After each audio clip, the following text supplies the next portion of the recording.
Okay, perfect. Okay. Okay. Let's start. Just like for a little bit brief, my name is Sonia, Okay. I'm Nice to meet you, Fatima, Sonia. This is Anum. and that's Fatima, and of course, Sahar. Yes. We're gonna be interviewing you just to get to know your journey as a woman in a male-dominated field. For our podcast listeners, I think this is our first episode for this year. Okay. So this is our first time, so we're gonna see how it goes. But I think we're all on the same track. We're all good vibes here, so I think it'll go well. Great. And it'll only be like for maybe less than half an hour. So, Yeah, perfect. okay. Um, so the official name of the podcast is actually Courtroom Confessions and is being Oh, brought to you by the Women in Law Association at UTM. okay. Very nice. Yeah. Um, and are you guys all studying to be lawyers? That is the plan. So, yes. Very good. Yeah.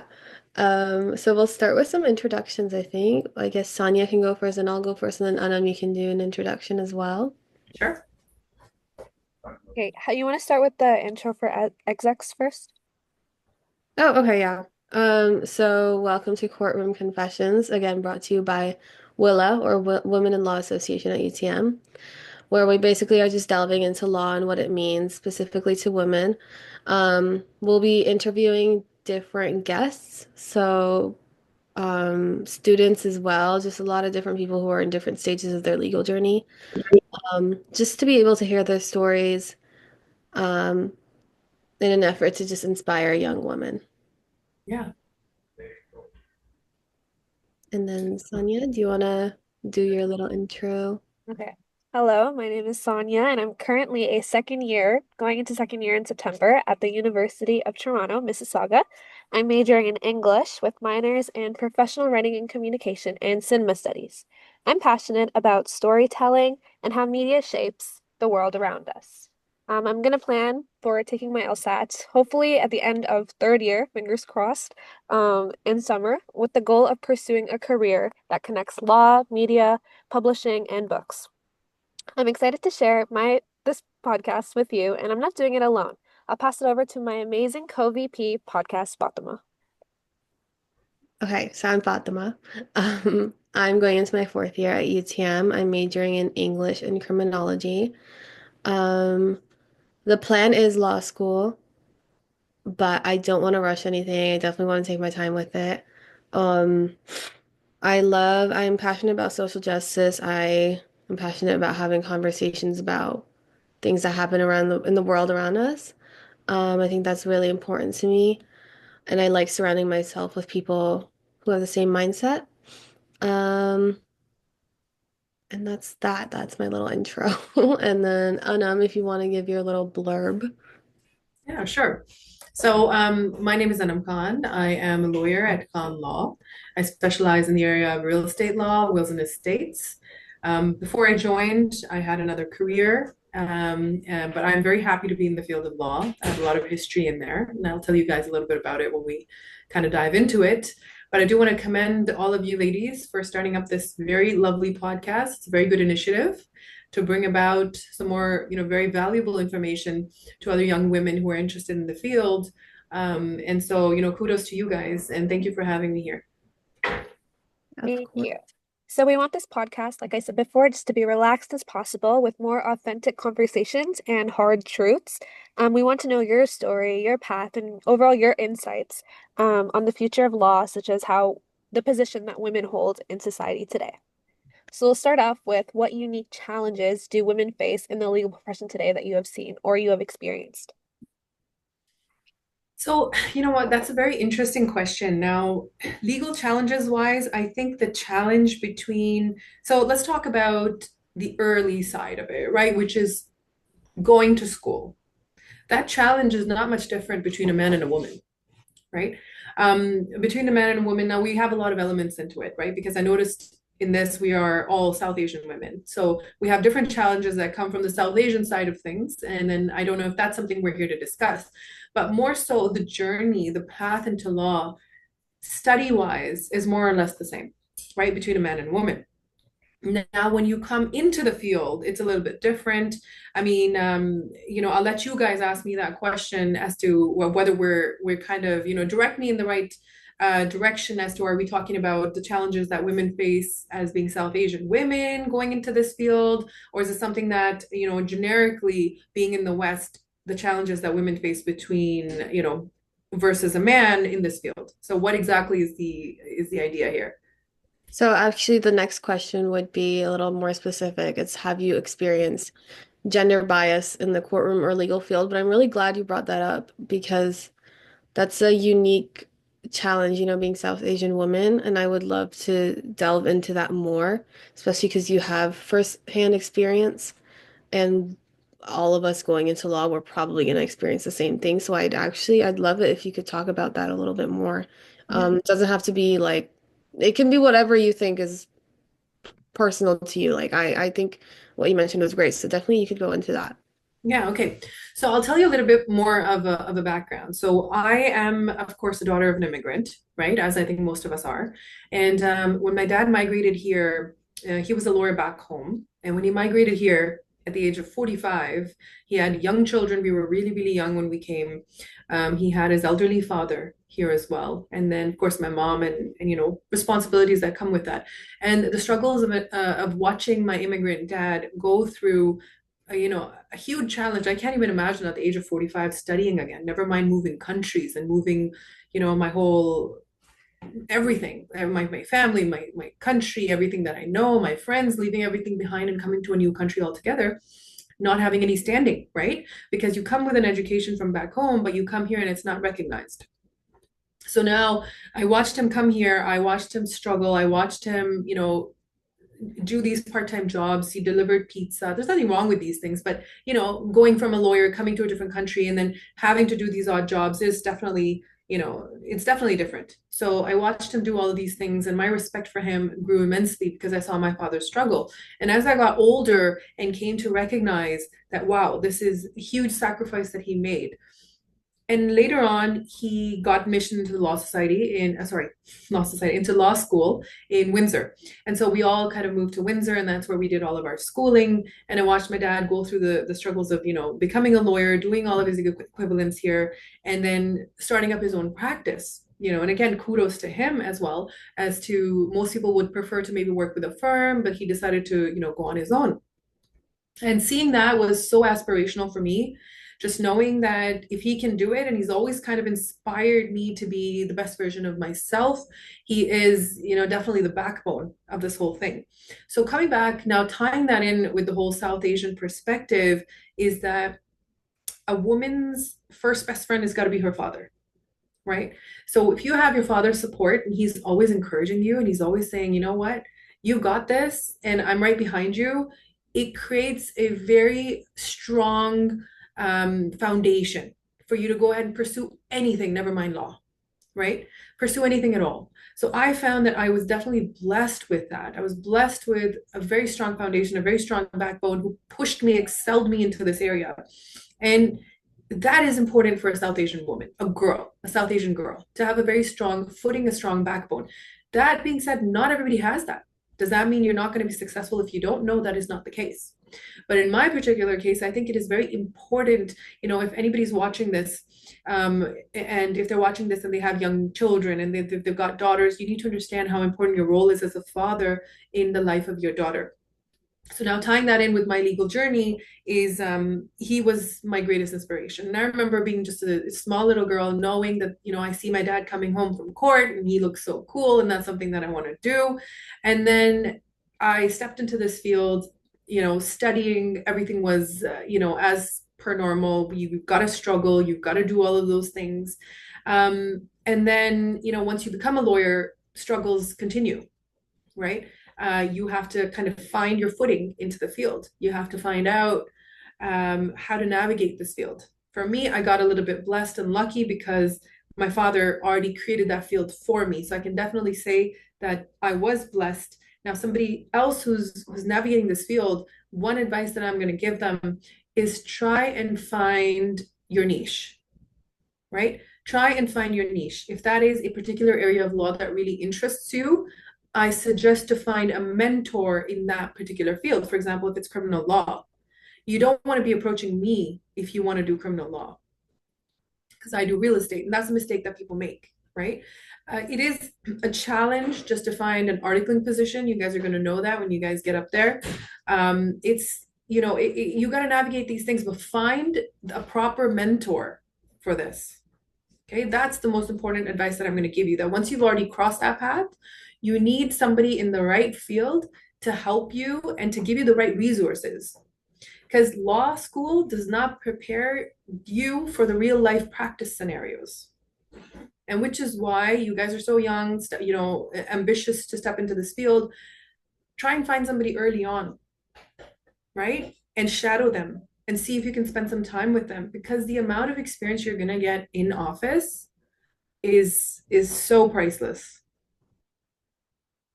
But I did a lot of yapping, so I'll let you. No, thank you so much. I actually really appreciate all that talking. Yeah. It's great. I love it. Yeah, I'm already Um, like visualizing the snippets that I'm gonna post on Instagram from this. But yeah, like you said, like it's so important for women, especially like South Asian women or just people of like women of color, to have backbones because it's not easy for us compared to others. With that being said, how do you think that we can encourage women to take more leadership roles in the legal field who may not have um or not as strong of a backbone, if that makes sense? Yeah, I mean, so one thing you can do is work on yourself. Okay. So to the women who don't have these backbones, who don't have that support system, it's totally okay. The first step is to recognize that you have to work on yourself. If you don't have a catapult, you need to then spend more resources into yourself, pumping yourself with that confidence, with the knowledge that you need to step out into the world and have these conversations. Because the number one thing that people need to succeed in this life is confidence, is speech, is connections, right? So if you don't have that backbone, work on yourself, read some self-help books, find out what your deficiencies are. If it's, oh, I don't like public speaking, work on yourself. Try and find resources. Go read books that are self-help books to speak better, public speaking. Plethora of other things. There's so many resources out there. We live in a world of information. So there's really no excuses, right? You can open podcasts, you can read books, you can watch self-help videos. There's so many things out there. The thing is to have the drive. So the first thing is to notice these are my deficiencies. This is what I need to work on. And once you find out, you're unstoppable. Once you find out that these are my deficiencies, you fix them, you are unstoppable. You create that confidence and you go out and you get what's yours. Okay. But for that, you got to create the passion in you. You got to create the fire in you. And you got to know that you want this. And no is not an answer. Okay. And it's never an excuse. Backbone or no backbone. It's never an excuse, because you are here. You're out in the West. This is a country of opportunity. This is a country of opportunity. This is not, we are not in the third world where women are, some women are still struggling for basic rights. This is the first world. Not saying the first world doesn't have its problems and doesn't have its gender biases. Of course, there are there. But it still gives you the ability to go and chase after your dreams, chase after your passions, whatever that may be. Right? So it's just more of, how do you motivate yourself? How do you get out of bed? How do you do these things? And you're more than capable. Everything's at your fingertips. You just have to want it. Thank you so much. That was like such an amazing intro. Because those were only our leading questions. So now we're gonna get into even more specifics, more so about you, your Sure. path. Yeah. Um, so going off that, what inspired you to pursue a career in law? I mean, you kind of answered that already, and I really loved your story, but do you want to talk about that more or Sure, yeah, yeah? sure, sure. So, as I mentioned earlier, what inspired me the most was my father, right? What inspired me the most was my father. And then one thing I didn't mention is my brother is also a lawyer. He's my elder brother. We did law together, funny enough, and then we worked together as a team. So he's of course another inspiration of mine. I have two older brothers, and they've both been a great inspiration for me. They've been wonderful guides, and I have been blessed that way. But my father being the number one motivator, when he used to come home and he was wearing that black gown, I was like, I definitely want to do that. And I didn't know anything about law at the time. I was literally two. And I just used to see him. I used to come home and I was, and I'm talking about back home. This is not here. This is when he was a lawyer back home. And I was just so impressed with the whole thing that I just was kind of motivated by it, just to, pursue law with him and just follow his footprints, and more so just to make him proud, and I knew that if this is something that I did, I'd make him proud, and I love him so much that to see him proud it just really does mean the world to me.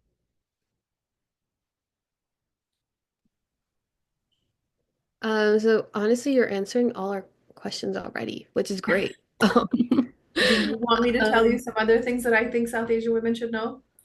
Of course. Yeah. yes, always. Okay, Go for it. so I'll shoot some stuff at you guys. So here's the thing. South Asian women have their own challenges, right?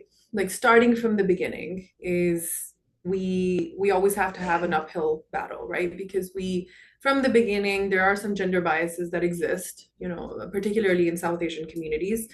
And like I said, having a strong backbone is very important. If you don't have it, it's okay. You have a lot of resources over here. Work on yourself, elevate yourself, and go get what you want because you can have it, right? Everything else is an excuse. And then thereafter, I want to shed some light into the aftermath. Okay, so of course, the ambition of most people is to have a family someday, is to be married, is to have a career, and is to have a family. So now a lot of things are at play here, right? Because you don't know how it's going to work out when you have children, what your expectations are going to be when you have children. How is your legal career going to be affected once you have children? Right? So all these things I'm trying to shed light into the aftermath that people should kind of brace themselves for. Is women are multitaskers to begin with. That's just how we are. And managing a family, managing a career, managing potentially in-laws, managing your own family, this is not easy, but it is very doable, right? If you have a supportive partner, because you're going to be pulling sometimes really long hours. You might not be able to give your kids as much time as you want to, right? Then comes in the mom guilt. And I'm bringing in so many things right now that are, probably flying off the top of your heads right now because you guys are so young. But I just want to give some insight to your listeners or whoever's going to be watching this podcast is that kind of plan for a grand picture, not to overwhelm yourself, but have yourself a vision board, right? Where do you see yourself in the next 5 years? Then where do you see yourself in the next 10? What are your ambitions? What are your goals? Right? And so now, if some people might prioritize having a family more than having a career. And so you have to kind of plan it accordingly. So for me, I'll give you an example, is that one of the reasons why I didn't choose to go into family law, I did a little bit of family law, but I found it to be very heavy. I couldn't detach myself from cases that I would hear, right? Of course, it's very difficult on women, on men, children are being separated from their homes and all these things happening. So I used to find that very heavy for me. And I used to take that burden with me back home, which I felt started affecting my mental health, started affecting my family life. And so I decided to detach myself from the area of law. Now I practice real estate law because I do have children. I've got a husband, I've got, my parents, and I've got a life outside of my career. I love my career, but I also love my life outside of my career. And it's very important to balance that out, right? Because you can't give priority over one to the other if you're trying to make a balance, right? So for me, I just find that spacing yourself, managing the time with both, finding the right area of law, which will give you that opportunity to manage your life, to manage your work. That's kind of what happened with me here because I chose real estate law. For me, it's something I enjoy. It's not as emotionally, like emotionally stressful that I take back home with me. And that's why I say that whatever you want to do, just try and think about it from the 10-year perspective. Whenever you are going into a field, think about what you want in your future, right? Think about it from that 10-year line and say, is this what I want to do? Is this what I see my life to be? Is this what I envision? Right? You may be really, really passionate and you may want to become a human rights lawyer, and that's fantastic. But then plan for that, right? Discuss this with any potential partner that you have or you want to, be with. Discuss your ambitions with that partner so that things are clear from the beginning. Because it is definitely a challenge to be a woman in the field of law, because women also have to bear children. Women also have to take care of their homes. Women have other responsibilities. So for that, you definitely need a very supportive partner, South Asian or not, but more so South Asian, right? Because it's having a supportive partner in the South Asian communities is super, super important because there's so many things at play. And I do not want to open that can of worms. So I'll stop it here. That was so great. You're literally like list by list, you are answering all our questions, which is great. I'm That's so exactly happy. what I wanted. I'm so happy because Really, this is the your first time I'm answer, doing this, so I don't even know if I'm doing it right. I'm just winging it. No, you're good. This is great. This is great.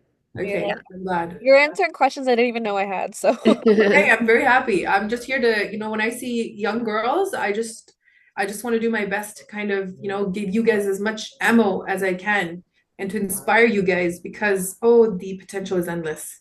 I love it. Thank you. You're That's And welcome. I just want to mention that when I was quite young, like high school, university, interned for Hanwha, and just like seeing Anam and her brother work together, it was also very inspiring for me. So by the time I graduated university, I was like thinking about getting a job, and then, you know, it wasn't as fulfilling to me as what I previously wanted to do, which was law. And so when I decided, I just came back to their office, and Anam has definitely been a great mentor for me throughout this process. So it's just a great full circle moment having her here on the podcast. And I just wanted to mention that. no, I love that. That makes me really happy that we're I'm able to so proud. I'm so make proud of these. Sarah. She's come a long way. Yeah, that's so great. Um, okay, I guess what was my next question? It was what was the biggest challenge you faced in law school? All of it? No, I'm just kidding. The biggest challenge I faced in law school, you know what? I'll tell you a very funny one. So, um, you're going to see a lot of people in law school, lots of different types of people. Okay. You're going to see people that have 10 stacks of books, and then you're going to see people that have, like a thin couple of pages. And you're going to be so confused. And you're going to think the person that has like 10 stacks of books, they definitely know what they're talking about. Right. And you'll feel so unprepared in front of these people. Reality is that's not always the case. So I remember I think it was the bars. The bars are open book. Okay. And I was writing my bar exam. And when you go in, there's some people that are wheeling in books and books. And, they're like, you know, the stickies everywhere and, everything's going on in these books. And I would go in and I was like a lot less than that at a couple of pages and whatnot. And I was like, oh my God, I'm totally going to fail this. Like, look at these people. They're so over-prepared. And turns out that that's not always the case. I ended up passing both my bars in the first shot. Okay. Um, the thing is that don't be overwhelmed by what you see. So my biggest challenge was I wasn't aware of that. So I was just constantly comparing myself to like, oh my God, okay, did I study enough? Like this person looks like they're more prepared than me. Like, did I prepare enough? Did I do enough? But the real secret to it is put in a couple of hours every single day, 2 to 3. That is all I did. 2 to 3 hours every single day. I still maintained a life outside. I still did the things I loved. I still, went out for movies. I didn't shut myself out from the world. I gave myself a couple of hours every single day, and I found that that worked the best. Right? Compared to some people that are like, oh my God, I need to study for the bars. I'm never going to leave my house, and I'm just going to keep studying. And then you just, you kind of like, I don't know how that works for people. But the biggest challenge that I saw was I just felt unprepared when in reality I wasn't. Right. And so just I would say the advice that I want to give is trust yourself. Trust yourself. Like you think you've given enough time. Were you fair to your studies? Were you fair to the time that you spent? When you spent those 2, 3, 4, 5 hours, whatever you spent, were you all there? Were you paying attention? And if the answer is yes, don't worry about what anyone else is bringing into those exams. Don't look at anybody else. Don't look at your friends. Don't compare. Know in yourself that you're prepared. And that's it. So that's one of the biggest, like, it's a funny one, but it's like one of the challenges that I can remember. Just be honest in what you do. Study honestly, study with passion. Like, take interest in what you're reading. Because if you do, you're not going to forget things. You're going to, you're going to pay more attention because now it's actually taking root in your brain. So that's one of the challenges that I faced, a funny one. I'm really glad you touched on that because I feel that way even now when I'm only an undergrad. Like I have a horrible habit of comparing myself. Um, but yeah, I'm glad I'm hearing it from someone who has the experience. It's really reassuring. So I'm really glad you shared that with us. Yeah. And then I want to share one more thing. I want to tell you guys something. Okay, this is something I learned very late, but I want to share it with all you young girls and who are coming to this field. No matter how confident somebody appears to be, just know that most people are winging it in life. Okay, and not a lot of people will admit this, but most people are winging it. And the moment you realize that, your confidence returns. Okay, so like I said, just be true to yourself. Just know that you've done your homework. If you know you've done your homework, you're okay. You're going to be just fine. You're going to do great. Confidence, confidence, confidence is the key to everything. That is you're like this is like fulfilling to me because I have so much Oh, anxiety right now regarding like what I want to do with my life. And this is great. So thank you so much. you're very welcome. It's like a big sis moment. You know, everyone has that anxiety. You're not alone. We all did. Like, I mean, like I remember um, when I was doing, my law and conversions and then my bars and all that good stuff. I remember just one day just sitting there with my piles and piles of my books and just thinking to myself, wow, I have a long way to go. And that really intimidated me in that moment. And I just looked at it as if like and I remember, and I want to share this because I remember sitting there and just visualizing Mount Everest, right? And I was like, wow, I've got a long way to go. Like I've got to write this exam and then that course and then this exam and then after that I got to do this and then articles and then bars. And this is so like how am I going to make it? Right? So this is my internal talk. And then I stopped in my tracks and I said, you know what? Like, it's fine. I'll do it just the way that everyone else does. We'll take it a step at a time. I stopped looking at the top of the Mount Everest. I stopped. I just started looking at the next base camp, right?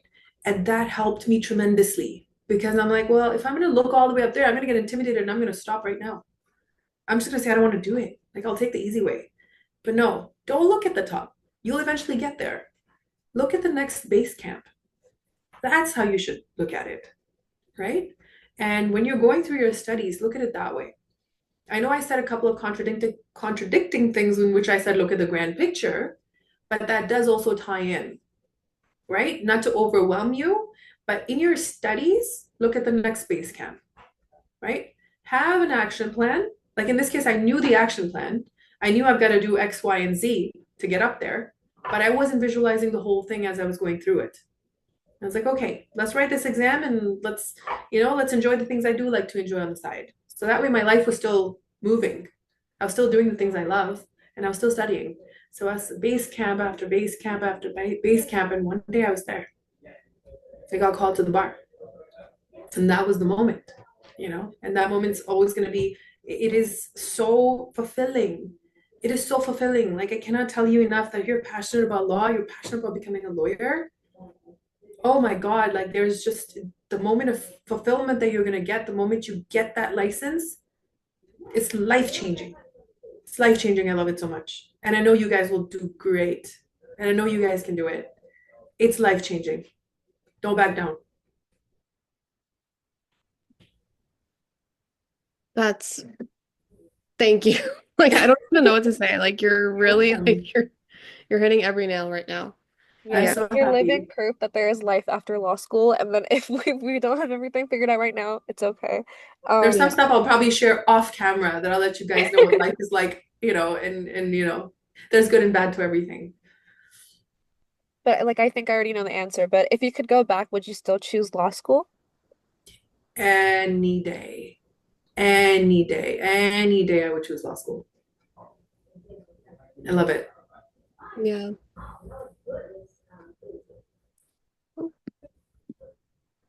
Oh, hold on. Okay. Do you Oh, guys have any more okay. questions? I guess we do. I mean, wow, we've got, yeah, okay.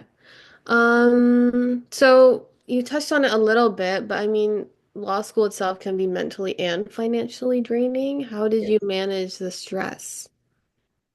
Okay. So financially, look, everyone's finances are a little bit different, right? Some people are supported by their parents, which is great.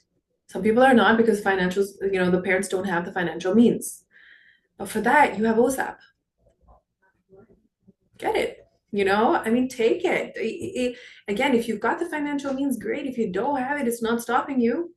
That's the beauty of this country, right? So take it. If you're able to work a part-time job, work a part-time job, right?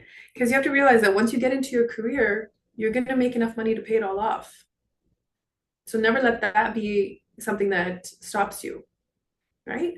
Nothing is cheap in life, but if you invest in yourself, and this is investing in a skill, investing in a life asset, being a lawyer is an asset for life, right? It's not a short-term asset. So you can do a lot of things in law. With law, you can do a lot of things. So treat it like an investment. When you go to buy a house, right? You need a down payment, right? So when you get that down payment and then your house appreciates 100,000, 200, 300,000, how did it appreciate? Because you put in the down payment. So if you don't have the means to support yourself, you definitely have it through the government. So take your OSAP loan, treat it like the down payment, build yourself, make yourself the asset, and then make your money, pay it off, right? It's all about how you view it. Never That's a good letting way it of stop. putting it. I really, because a lot of people, I guess, take it in such a negative light, but that's such a good way of putting it. And it's funny because my mom says that. Like, she's um, like a degree is like something no one can take from you. Um, so I No. really like how you put it. I really like that you're shedding some positive light on it because I mean, loans are like people take loans, people have loans. That's what's gonna get you through it. But I'm really glad you're sharing it in this light. I mean, look at it this way, right? People back home, there are so many educated girls. There are so many girls with so much passion. They just want to study. They just want to go to school, but they don't have that option. They don't have loans. They don't have anybody to support them, but they're desperate. They're dying for an opportunity at an education, right? Um, and yeah, and this is why this country is great because it at least gives you the opportunity, right? I mean, like there's so many people that would jump even at the opportunity of a loan just to be able to study. And so what? You've got a loan. You're working on yourself. It's an investment in yourself. You've got an opportunity. Take the opportunity.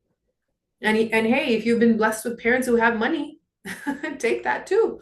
But if you haven't, that's okay too. Work on yourself. Make yourself the asset. And that's fine, right? And again, like the degree is just like your mom said, it is something, your education is not something that nobody can take from you.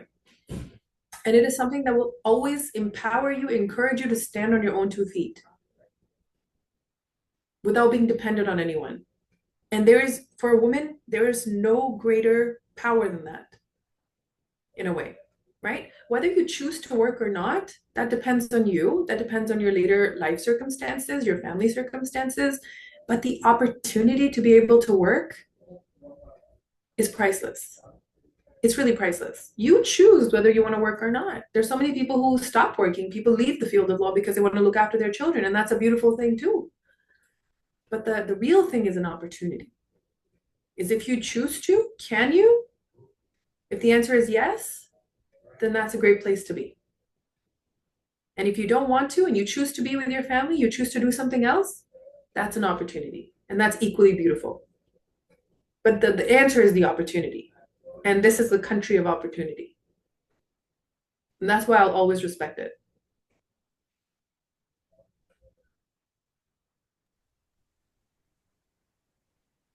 I love that answer, honestly. Like, especially like even being someone that's born Canadian and like I think I'm what you'd consider a third gen Canadian. Like I've seen how much this country has offered to my family, to my parents, especially like just starting off with absolutely nothing, with my parents having no one to guide them, and then being the source of guidance that my parents could offer. That's what they've given to me and my younger sisters. And like just backtracking on that, as someone who wants to go into law school, and I'm sure like our listeners also are listening because they also want to go to law school. How do you think law school prepares students for real world legal practice? So I think law school, one thing that law school gives you is the aptitude. Okay, it's the aptitude. It is the skill to be able to manage a high-paced environment. So I never understood why we write the bar exam, right? I never understood it until I got into the field. So what happens at some point is you become so busy. You become so busy that you have to learn how to manage that stress. And that's kind of what the bar exam sets you up for. Is if you are not able to perform under that kind of stress, you're not ready for a loss, like a legal environment. Because the legal environment is very fast paced. It's time sensitive. It's fast paced. It's there's so many things at play. So this is what I feel law school and the bar exam prepare you for. And then where it comes for now, again, there's a lot of things that law school doesn't prepare you for. That is when you're actually in the active field, there's so many things like, sometimes a new person who's a first generation lawyer has no idea where to start, has no idea, okay, well, I've got a case, what do I do with it? Right? Like, I know somebody's buying a house, but what documents do they need? That's an example I'm going to give you. That's something law school doesn't tell you. And that is why the articling requirement is there. Because when you're articling, you team up with a lawyer, ideally in the profession that you wish to pursue. You team up with that lawyer and they teach you. That's the whole thing. You shadow them, you learn, right? And I say to amp that up even more, go and find somebody that you could just simply volunteer for. Just shadow them. Just say, hey, listen, I just want to be your shadow. I literally just want to stand here and watch you work. That's the real knowledge. That's the real, focus. So now I gave you some things it does prepare you for and some things that it doesn't prepare you for. That's kind of what I thought. I always figured that you'd have to go out and do on your own. Um, Yeah. but yeah, it's good to hear it, and I'm glad you're saying that you should um go to someone or some place that actually you're passionate about. Um, that's the first time I'm hearing it because I feel like a lot of people um kind of just any experience they can get they want and like they take anything. But I think it is important to research and find something specific, someone specific, um, that's just gonna ignite your passion a little bit more. Um, so my next question for this part, or yeah, it's that some people or a lot of people say or go into law just for the money. Do you think that's a fair perception? That's a good question. Um, I don't know. Like, I don't know. I mean, look, people have different motives for going into law. If one of them is to make money and you're true to your job, you're still doing what you're supposed to be doing and you want to make the money, hey, like, there's nothing wrong with that. I mean, it's definitely lucrative, right? And who doesn't want to make more money? Who doesn't want money? It would be a lie for me to say, oh, don't go into law because you want to make money. But you know what? Equally, you won't be able to survive in law if you have some sort of a passion. You know what I mean? So it's not just simply that, oh, I just, I'm going in there because I'm going to make great money. Yeah, you will. But if you don't have the passion to go with it, you might not survive, right? So having money as a motivator, hey, whatever. That's fine. Have money as a motivator. It definitely keeps you in the field for sure. And I can care less what somebody's motive is, as long as people are true to what they're doing. It is something that you want to love what you do. Otherwise, it becomes really difficult, right? And that's why I say choose your field very wisely. For example, family law was not worth the money, and I left it, right? Because to me, my mental health was so much more important. My family is so much more important. And so if I was bringing some stress home with me, and if it was coming out in the wrong ways towards my family, I let it go, no matter how lucrative it was. So that's why pick a field. Now, some people are really good at detaching, right? Some people are really good, like, okay, whatever happened at work, I'm going to leave it at work and I'm going to go home, spend time with my family like nothing happened. And if you're one of those people, that's fantastic. Stay in the field. But if you're not one of those people, let it go and find your peace. So find the sweet spot, which is the peace that makes you the money, right? And if somebody's ambition is money, I'll just go for it. I can care less. It's good, whatever your ambition may be. I like that. I like that you're kind of saying that it's all just a personal journey. Um, and I like that you're not kind of being like everyone else and saying that um don't go in it for the money because I mean that's kind of why people go into it. I like that you're taking that and saying, yeah, that is a motivator. Um, Sure. yeah, and also I'm really interested in your experience in family law, and I like that you did experience it, but you figured out that it wasn't for you. And I guess that kind of ties into Sonia's next question. So you could definitely talk about that more. Sonia, do you want to ask about? Yeah. So the legal field, everyone knows it's really known for being a high stress environment. How do you manage your own mental health as a lawyer and as a business partner? How do I manage my mental health? Okay, so first question, I'm sorry, first answer would be I don't do the cases that I find will impact me in a way that I don't want. So that's the first thing I do. I don't take anything that's going to impact me badly. It's not worth it for me, right? Because your health is your everything. And so you have to understand if you are taking negative stress with you, it is going to impact you physically, mentally. It's not worth it. No amount of money is worth it to impact you in that way. So when I do have that stress, I do a lot of de-stressing. I'll go on a walk when the weather's nice. I will, my best thing to do is I like to watch happy shows, if that makes sense. Like I like to watch rom-coms. I like to watch sweet things on TV to just distract me. It makes me, it just detaches me from some things that I, don't want to remember in that time. So it's very important to have hobbies. I guess that's what I'm trying to say, right? So to your stress is going to be your stress at work. Your stress is going to be your stress no matter what you choose. If you're choosing to stay back with your kids, that's stress in itself. If you're choosing to stay back and do, work in another field, it's going to be stress in itself. Your work right now, you're studying, it is stress in itself. Anyone who has a part-time job, it is stress in itself. Your stress is going to be your stress. In law, it's a little bit different because it is, I guess it is very high intensity. So it is, fast paced. It's, a lot of people to answer to. There's a lot of people that are bringing in their negative emotions to you. So that stress is a little bit more different. And so you got to do things that you love. Very, very important. If you don't keep that work-life balance, I'll tell you a funny incident. When I was getting called to the bar, a very senior judge, like super, super old, right? He gave one advice to all these new, totally hyped up lawyers in their robes. And he goes, don't work too hard and prioritize your family, something along those lines. And I was looking at him and I'm like, what are you talking about? Like, I can't wait to work. I can't wait to take all these files. I can't wait to make money. I can't wait to be something, And I just can't wait. And so a couple years in, I realized he was right. A couple years in, I realized that when I was spending time at the office, sometimes I was there till 8, 9, or 10 o'clock. I realized in that moment what he was talking about. Because in that moment, you're making the money, but you're not doing things that you love. You're not spending time with your family, right? Your parents are getting older. You're not being able to spend time with them.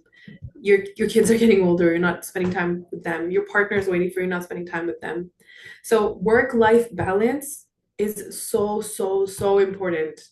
And in the work-life balance, a little time for yourself, it's so, so important. Whether that's like an hour and a half where you just want to yourself to de-stress, take it, right? You've got to make time for yourself because everything you're carrying with you, you need to let it go. So if that's watching a show that you love, that's taking a walk, that's, I don't know, painting, that's whatever the heck it is that you like, do it. Don't let it go.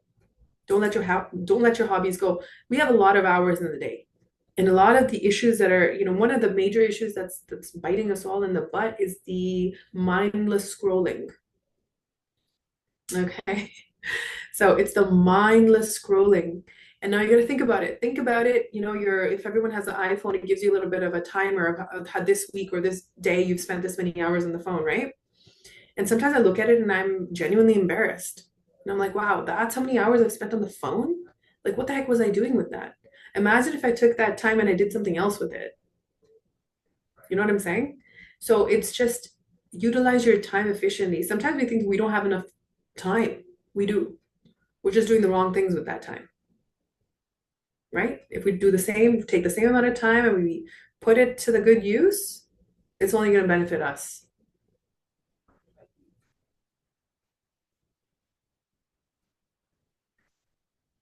I love how thoughtful and like detailed your answers are. That's like you're like yeah, you're like Sonia said, you're answering questions I didn't know I had. So I'm so thank you happy. for that. Yeah.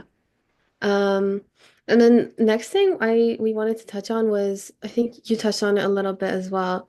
But socioeconomic barriers. Um, we did have a good conversation about that. Um what was it? The exact question was, do you think the legal system is truly accessible for low income individuals? I guess this is more for people accessing legal services. I don't know if you've had direct experience with that or if you, yeah, so what are your thoughts on that? Do you think it I is? think the system is accessible to low income individuals. Is that the question? Yeah, yeah. I do think it is. I do think it is. We have a lot of resources, ton of resources. People don't know that they exist, right? I'll give you one example. Something called as legal aid. So legal aid is for low income individuals. Okay, it is for people to get a lawyer funded by the government, right? Now there are challenges with that because if you own a home but you're low income, there are some, issues getting the legal aid. Okay. So do I think it's accessible? I do. I do. I do. Especially if I compare it with some of the other countries in which, there's no such programs to assist people in getting the legal assistance. So I do think it's accessible. I do think you need to find out where the resources are. Oftentimes we don't know how many resources actually exist. So if people actually did some research, went to the right departments and found out about all of that, I do think, it's definitely beneficial. Now, it's accessible. I didn't talk about the quality. Okay. So just because it's accessible does not mean you get the best quality. And I'm definitely not throwing any shade on anybody who does legal aid work. I think it's fantastic, right? Um, but it all depends on who you get, right? Whereas if you have the money, you can go and look for the lawyer. You can choose someone. With legal aid, you can also choose a lawyer that takes legal aid.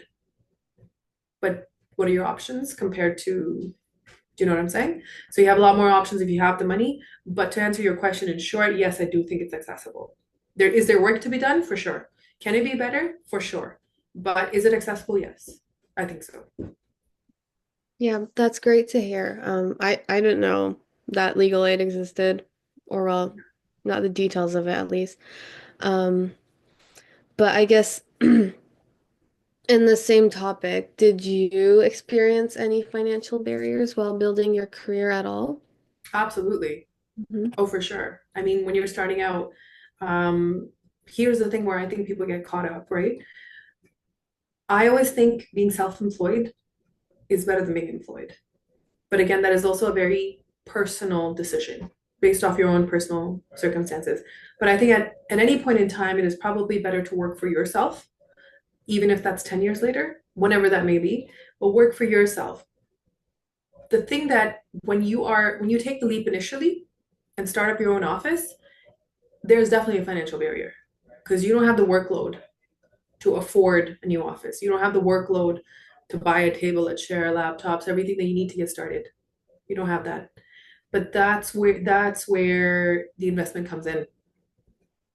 You've got to invest in yourself, right? Now you've invested in yourself, you've invested here, and financially, even especially if you don't have a backbone, you don't have, rich parents to support you, and you have a debt on your head, and you're like, should I go work for a firm and just maybe make that 100,000 or 200,000, whatever it is that I'm about to make? Should I just jump in there because it's going to be a lot of money and I can pay off my loan and whatever else? Whereas you can make double or triple or, God knows the money if you work for yourself and you build your own name. Do you get what I mean?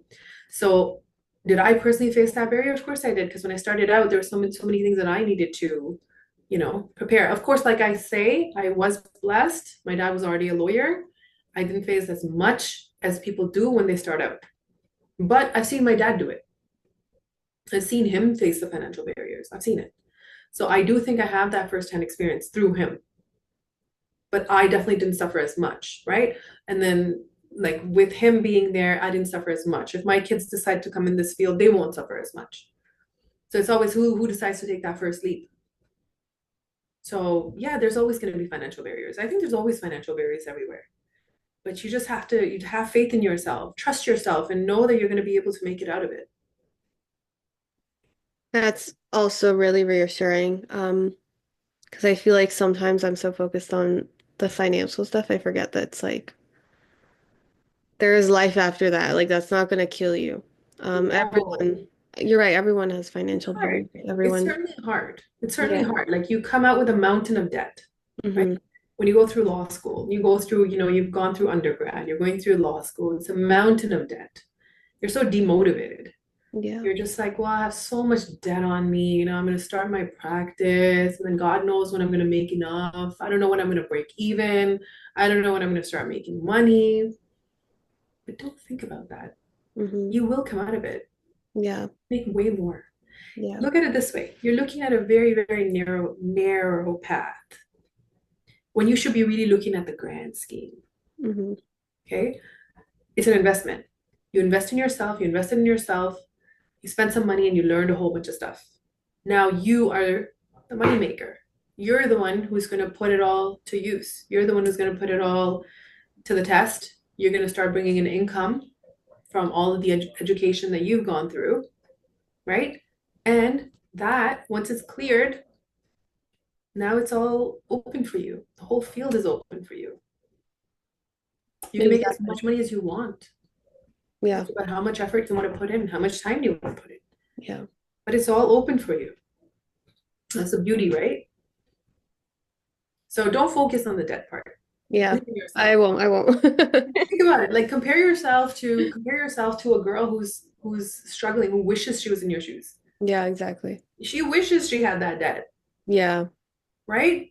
Yeah. So don't look at the debt as a negative thing. Hmm. Everyone's gonna have it. Like everyone has to. Like I, Has it. Everyone has yeah. it. Everyone gets it at some point. Yeah. You pay it off and you move on. It Yeah. becomes a part of Exactly. it becomes history. Exactly. You're so young right now. Yeah.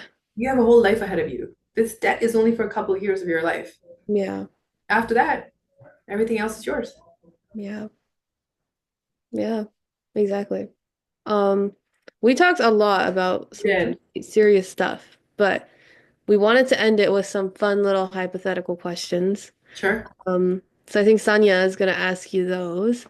Okay. Yeah, and just want to say you speak so well. You speak so inspiring. Like I want to get up right now and like go apply to jobs, like go find like media slash entertainment law firms. I love it so much. You're so sweet. I'm so happy I could do that for you. Okay, so we're gonna start off with just some silly questions. If you weren't a lawyer, what career would you try? Oh, I love art. I love anything to do with art. I would be like maybe an interior designer, a fashion designer. I don't know. I'd be painting on some street in Cuba. I don't know what I'd be doing. But I'd be anything to do with art. I love that. Cuba's so beautiful. Oh, I know. I know. I just love that. I love it for its art. It's really Yeah. nice. If you had to create one new law that everyone had to follow, what would it be?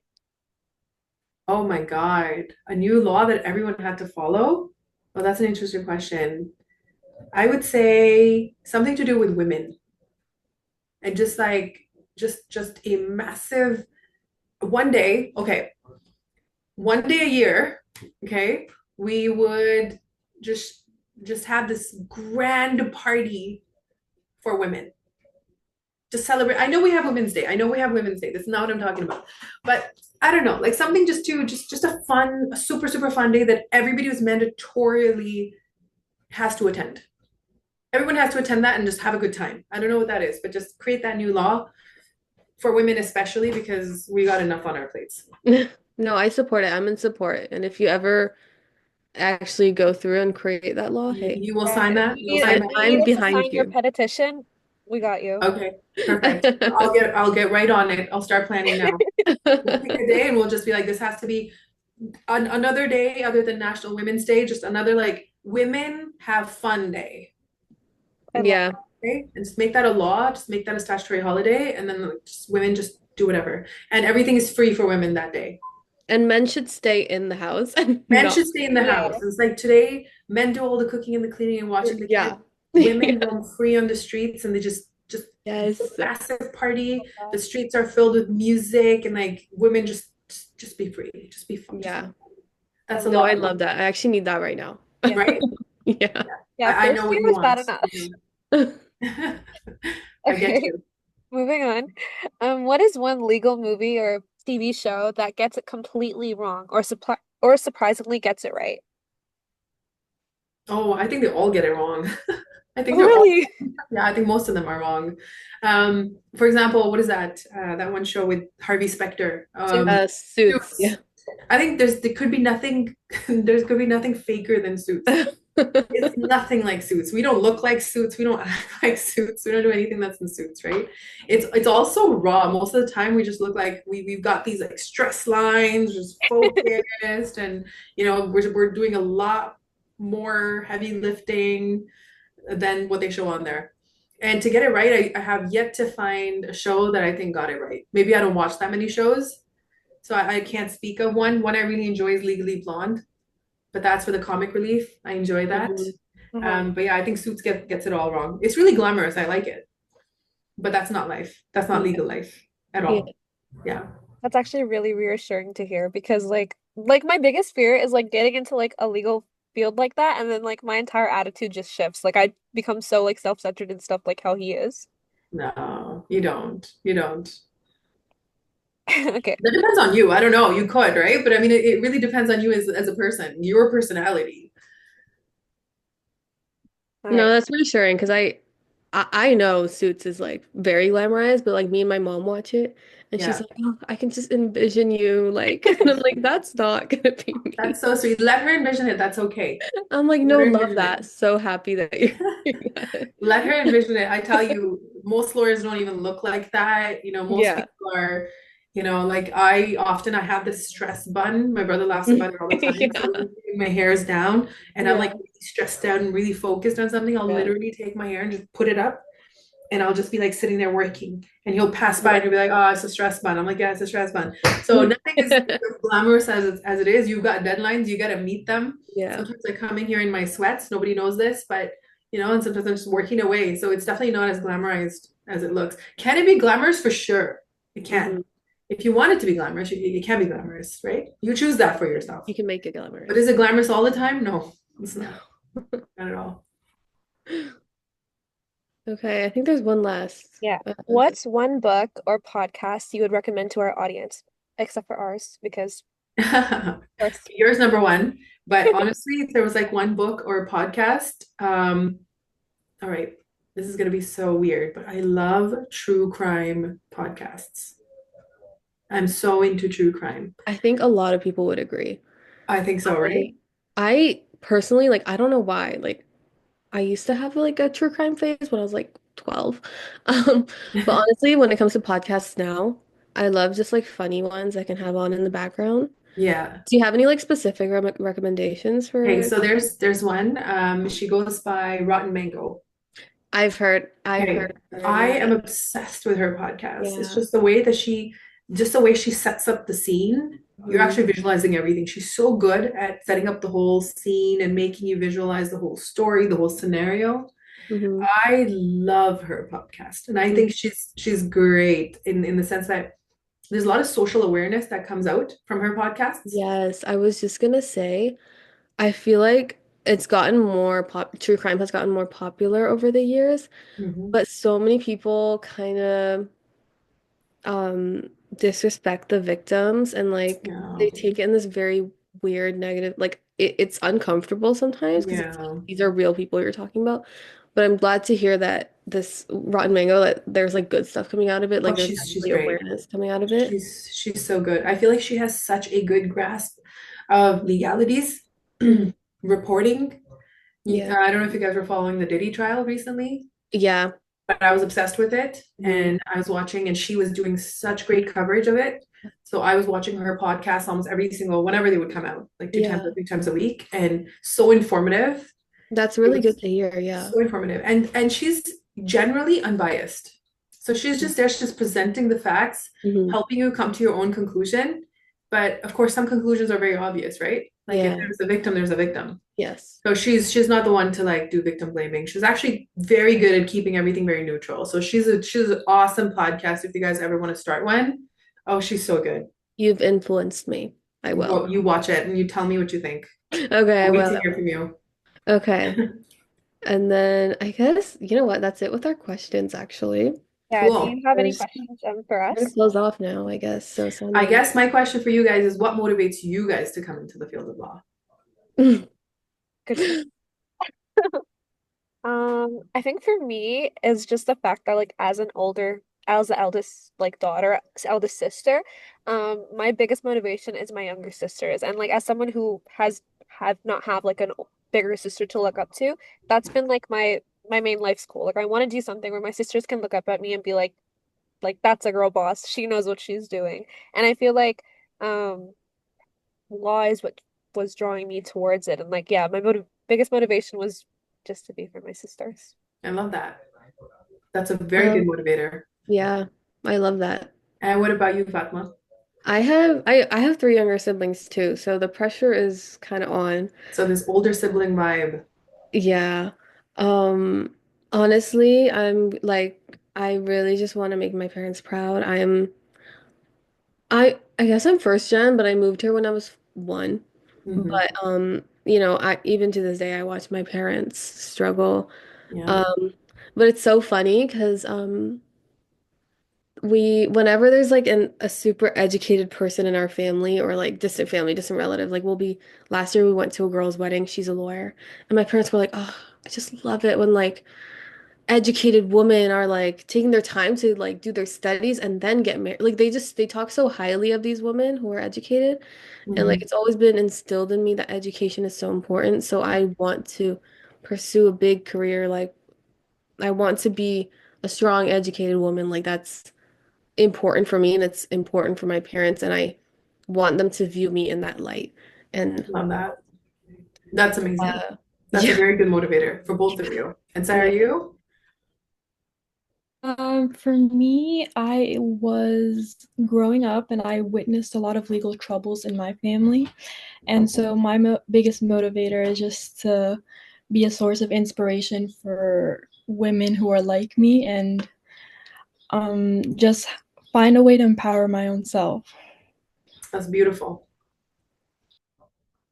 That's amazing. I think all of you guys have very solid reasons for coming to the field of law, and I can genuinely see that I think you guys have an amazing, bright future ahead of you, inshallah, God willing. So that will be, you know, really, really good for you guys. All right. Thank you, Anum, so much for Thank sharing your you. incredible journey, your insights into the legal world, and the wisdom you've gained as managing partner and your experience coming into and coming out of family law um, has just been so inspiring and so motivating. And thank you to our podcast listeners who are listening just because they also want to build careers like me and my co-VP podcast with purpose, leadership, and most importantly, passion. Thank you for tuning in, and we hope you found this conversation as inspiring and motivating as we did. If you enjoyed today's episode, don't forget to follow Willa on Instagram for more. We'll be back soon with more stories from inspiring leaders who are making a difference in law. Until next time. And remember, there's nothing more powerful than a woman who knows her rights. Thank you for having me. Thank Thank you you. so much. This was so Thank awesome. you. Yeah. You're very welcome. All right, girls, I am gonna get going. I've got